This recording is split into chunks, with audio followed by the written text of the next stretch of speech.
A.K. Prabhakar, Head of Research at IDPI Capital, is with us today on Market Movers. He'll walk us through the technicals. Shrikant Shetty of Motilal Oswal will walk us through the fundamentals. Mr. Prabhakar, season's greetings. Let me start with you first. RPP Infra, Kesar and Mohit Industries, if you've happened to look at these stocks. RPP. No, RPP Infra. No. It is a fantastic pattern. It is a pole and pennant pattern. But no, we have not tracked this stock. No, once you said it, only we have looked at it. No, it has done very good last month. Almost from a low of 163, it made today the high of 247. It is a fantastic move. And there are chances that this is a continuation move and it can start to move from here. So target of 300 looks possible in the next 2-3 months. I know they are not very commonly followed stocks, Mr. Prabhakar, but if you've looked at Kesar Enterprises, it's a sugar stock, but I think they have some distillery also. That stock is up around 40%. And Mohit Industries, I'll just quickly look over what it does. I'm not really sure what they do.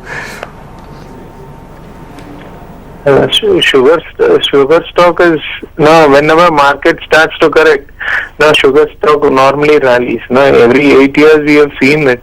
So no, that means no, if sugar stock is starting to do well, that then for me it is an indication that market is entering into a big corrective phase. So now today, the way Nifty has started to perform, I feel the next leg of the correction is starting. And till 8250 on a higher side is not crossed, we think 7,600 on a lower side is possible in this month of January. January has been normally a bad month for Indian markets, and this month also is likely to be in that angle. Right. So anyway, I quickly checked what this Mohit Industry does. It seems like largely a textile company, but looks like they got into making these AAC blocks for construction at some point. Anyway, I mean, just to give you a background, sometimes you're just looking at a stock, but you may want to just research it. The stock was up, of course. Shrikant, good morning. Season's greetings to you. I wanted to start with IFCI, Shrikant. Do you have some numbers on how much of this NSC does this IFCI hold? What kind of money can they get if they sell it? And do they or have they said anything about distributing this money to the public or to shareholders? I mean, what happens? Yeah, I believe they hold about 3%. That's what has been reported, if I'm not wrong. So if you assume that there's a 3% kind of thing and a market cap of 40,000 crores for the NSE thing, then we are talking about 1,200 crores, I believe, right? Yeah. So that's the kind of valuation, and they're selling only part of it. So even that out of it, a very small part is getting sold. 0.75% of the equity, I believe. So we could have about 250, 300 crores of 300 crore or 400 crore coming to IFCI in there. So I think that's the kind of money we are talking about. And about the distribution part, I don't think there's been anything of that kind reported. That's something which we need to see whether they actually distribute it. Right. Let me show you another beautiful chart. I mean, maybe sugar stocks aren't doing very well, but I want to show you this KM Sugar Mills. I mean, what a chart. And right through the month, right through the year, the chart's been on a one-way trend. KM Sugars, if you have that one. And then I'll put up Bharat Wire Ropes, another, awesome chart, 444% in a year. So, you can fight this. You can say this is a false rally, this is a fake rally. But, I mean, where do you get 444% returns in a year? I mean, it's just astounding. I'll speak to Mr. Prabhakar about it in just a moment, but let's also look at Bharat Wire Ropes, another stock like that. Again, I think it was up almost 70% within a month, but just take a look at that chart. Some of these charts are like awesome. Let's look at a one-year chart on this Bharat Wire Ropes. That's the kind of confirmation you need, a time confirmation, but you have to be very quick at getting out if things don't hold up. Just look at this Bharat Wire Ropes. Let's bring up one more. Datamatics, that stock is up around 60% in the last 1 month, but I want to show you data that's up tomorrow, yes, today also. So let's look at Datamatics, and let's put up a one-year chart on this one. Mr. Prabhakar, if you've taken a look at this KM Sugar Mills, I mean, astounding returns, same with Datamatics, and same with Bharat Wire Ropes. The stock from 1 rupee 70 paisa is today 30 rupees almost. It has been consistently moving, and in the last 2 years it has outperformed markets. Even Bharat Wires have done very good. But now these below 50 rupees stock, it is very difficult to know that where the bottom is made and when the rally is likely to start. So these kind of stock, after the rally is complete in hindsight, now we can say this stock has done well. But entering at the right time and exiting at the right time always is a problem. So these kind of stocks, the market cap they have, it doesn't come into our preview also. We don't track these kind of stock. But but after the returns have come, yes, there is enough returns. The stock has done well, but we can say it after it, not before it. These kind of stock we have never tracked also. Right. I'll take two stocks. A very major change happened when we moved from December 31st to 1st, which is now digitization, I believe, is mandatory. So there's no extension. So which means if you want to receive signals, you want to watch TV, you'll need that set-top box. Now that's a massive change for some of these companies in the cable business. Hathway Cables, I want to put up that stock, in Den Networks. Hathway actually has had a pretty solid move also, but we'll look at today's chart first. Yeah, so again, it's recovering very strongly, but it's a structural change for them. So we'll have to see how much more of a momentum they can get. Den Networks also. Shrikant, you have a thought on this? Because the cable business will never be the same again. And most of the players have died out. I mean, Den and Hathway are standouts here. Could there be a significant upside to these stocks? Yeah, from a long-term perspective, I believe this could play out. I mean, though from a valuation point of view, we have a neutral rating on Den, but from a long-term perspective, yes, things would play out. But in the near term, if you look at numbers, I mean, the numbers don't support substantially. So we need to look at a longer-term kind of perspective where things will improve. There will be consolidation, and there will be few players who will be left and who will make a substantial amount of money. So that is the overall probably the chart which you look at. But yeah, it will take its own sweet time, I believe, till they make that kind of money. Mm-hmm. Well, let's just bring up another set of stocks that I'll just take with Mr. Prabhakar, which is banking stocks. Can we just have the banking index first, the Nifty banking index? See, if you were excited about December 31st, remember mutual funds hold such large portions of bank stocks that they possibly cannot show a decent NAV unless the index held up. So see what has happened. The index just simply cracked, and that's the problem. Bank Nifty is headed towards 17,400. 17,900 is a temporary support. If it doesn't hold there, 17,400, and maybe straight to 17,000 after that. Now, I recollect some messages saying, the Bank Nifty it's going back. No, it was going back nowhere. It's in a pathetic state. And I want to show you some of the stocks. So let's just start with ICICI Bank. Let's take a look at Axis Bank. Let's look at HDFC Bank. Actually, the private sector stocks are way worse than even the public sector. But overall, the indexes, the banking stocks are under tremendous pressure. So that's the way it is at the moment. Mr. Prabhakar, your thoughts on the Bank Nifty and then just these private sector banks? I mean, we can't just disregard the fact that there is during the demonetization process, there's been serious questions on their control over employees and risk. See, when Nifty rallied in the last 4-5 days, the Nifty rallied almost 300 points and the rally was very sharp. But Bank Nifty the rally was very anemic and the correction was below the recent lows. Today also it has made almost open high. And from there it is correcting. So till 18,250 is not crossed. I agree with you. Your levels of 17,400 or even below levels are looking possible. And today, normally private banks is where the selling pressure was seen. Today I'm seeing PSU also participating in sell-off. So I expect another 5 to 8% correction in total banking stocks. Maybe few stocks which have not participated in the demonetization, like Yes Bank or IndusInd Bank, where they don't have a presence in retail or in this total platform. They don't have too many accounts, so So whatever is happening, whatever you mentioned is not visible with them.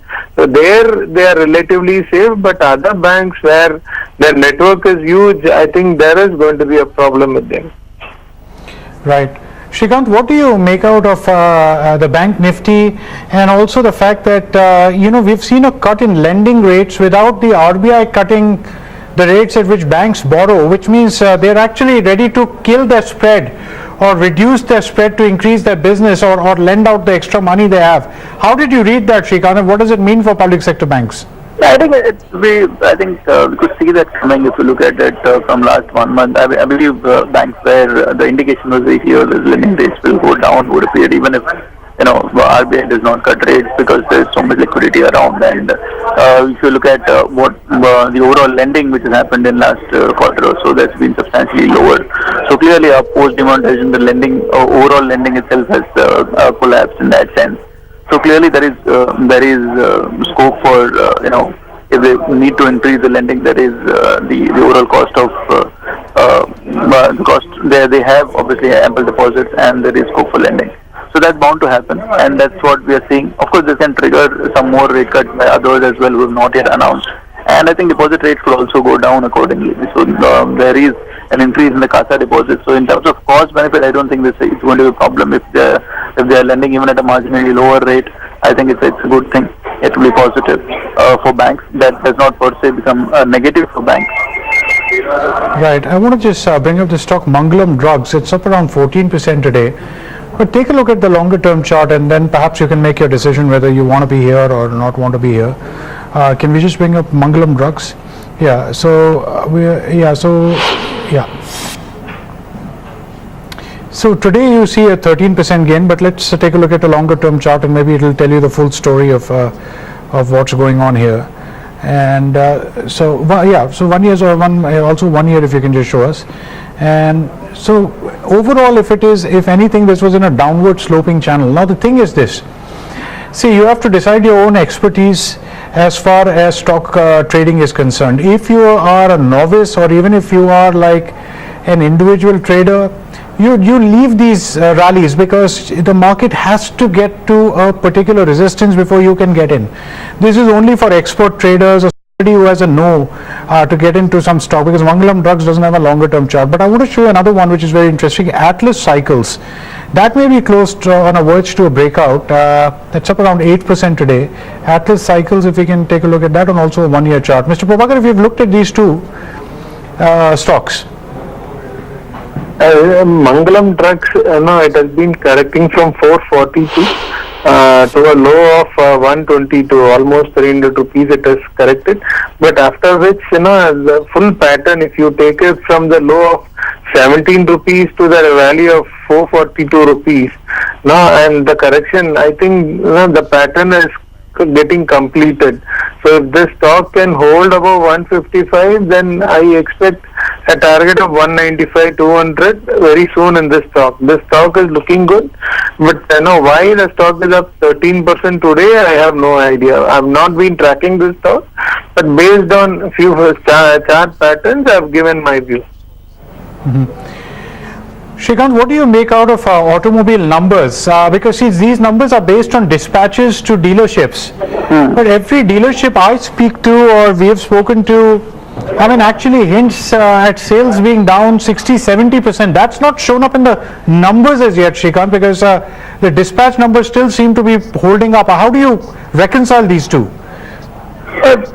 See, the part could be inventory built up by dealers, but it doesn't seem to be the case. As long as the inventory, I don't think there's a lot of inventory build up which has happened. So maybe in some areas it's down by 50-60%. Maybe in some areas it's not, because there's been divergent views by dealers across the board and across companies.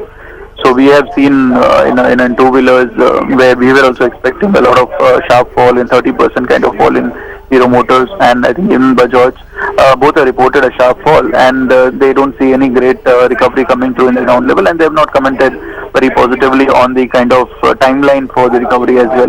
So the concern will definitely remain, though the numbers may not be as bad as 50, 60, 30% fall is also a 30, 25% fall is also equally bad. Because that could really hurt some of these companies who in terms of margins and profitability for some of these companies. Shrikant, have you had a chance to speak to some of the banks, and what kind of earnings do you think they will be reporting? As last 2-3 months, they're essentially been running just a collection agency. There's hardly any bank work. At least I've not been able to get through to anybody at my bank. So apart from just withdrawing your 2,000 or 10,000, no work seems to be going on at any bank, no matter what kind of privileged client or what kind of client relationship you have with them. Right, I think that's been an issue for banks, and it's been an issue for across the board, all the banks, I believe.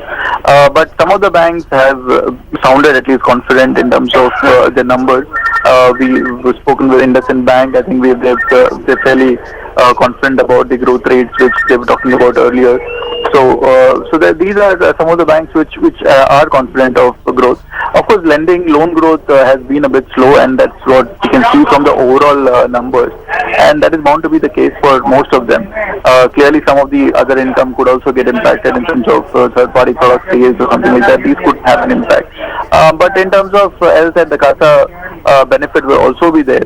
So the net, the bottom line might not be too impacted. But in terms of loan growth, in some of the cases, I think in housing where you have some of these auto growth, or in terms of real estate housing growth, I think these growth numbers in terms of loans is clearly bound to get affected for most of them. Right. I want to take a couple more stocks. Divi's Labs.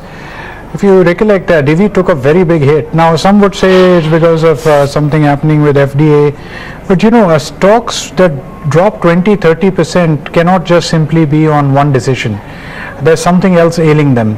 And I'll show you a 1-year chart. So Divi's Labs has some serious problem. I don't know what it is. It looks like some large group of investors have withdrawn, because that's what's caused this stock to drop like that. I'll ask Mr. Prabhakar that in a minute. But also let's look at Canara Bank, PNB and Union Bank to see what's happening in the PSU. 1-year chart should be enough. If you can do a 1-month chart, sorry, Smita, also if we can take the 1-day chart for these ones, just take a look at what's happening. Because, in the immediate term, the question is, can you run a trade here? And the answer, of course, is no, because they're very weak. Also, Punjab National Bank, Union Bank, Allahabad, Oriental Bank, if you can put up all those 1-month charts, that'll be great. So all of them are very similar structures, very strong slide in that short period of time.